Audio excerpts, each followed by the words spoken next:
Huge move for the 49ers. They just agreed to sign free agent defensive tackle Javon Hargrave to a 4-year deal worth $84 million with $40 million guaranteed.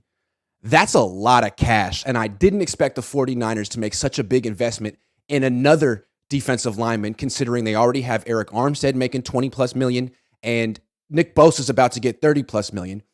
But you know what? Javon Hargrave is actually worth it. He's a really good player. He had 11 sacks last year. He's not just a pass rusher. He's a overall really good defensive tackle. The best one the Niners have had since they traded DeForest Buckner. This almost makes up for the sin of trading DeForest Buckner. He's the replacement. He is the number 2 pass rusher on the team. He's the complement to Nick Bosa. He's the replacement for Javon Kinlaw, who probably won't be starting anymore. I mean, if we're being honest, the Niners didn't have a great defensive line last year. They had a great defensive lineman who won the Defensive Player of the Year, Nick Bosa. But other than that, they didn't get much from this group. Eric Armstead missed half the season. He's not really a pass rusher, as we've seen the last few years. Hargrave is. So now you got a big-time number 2. He's a cornerstone type player. And what's really great about this move from the Niners' perspective is you're weakening the Eagles. He comes from the Eagles. That's the Niners' main rival in the NFC. And if you got to go through Philly, why not weaken them in the process? This is a really good trade-off. It's a nice move for the Niners. The only thing is, again, they're making another huge investment in defense. They already have the number 1 defense in the league.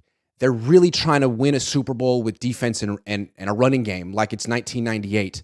And I don't know that you can do it. I mean, the Eagles had the greatest defensive line in the league last year and registered 0 sacks in the Super Bowl. I know the Niners are old school and tough, and it's fun watching them play this really rough, physical, violent style of old school throwback football, but I'm not sure that just pouring all your money and resources into defense is the way to do it. But frankly, Hargrave's worth it. Maybe there's some other defensive players the Niners could move or trade or cut to sort of trim the fat on defense and maybe reapply some of those funds to offense. But hey, free agency hasn't even technically started yet. It's still the tampering period. Free agency starts on Wednesday. Maybe the Niners will go sign a really good center. Although their pattern is to make one big splash signing in free agency and then sort of go for depth after that. This is one heck of a splash signing. Good signing. I'm not surprised that the Niners focused on defense. Again, last year their splash signing was cornerback Charvarius Ward. This year, defensive tackle. That's great. Eventually, they're going to have to finish that offensive line and get an offense that can really go toe-to-toe with the best offenses in the league. Maybe that's what's happening next.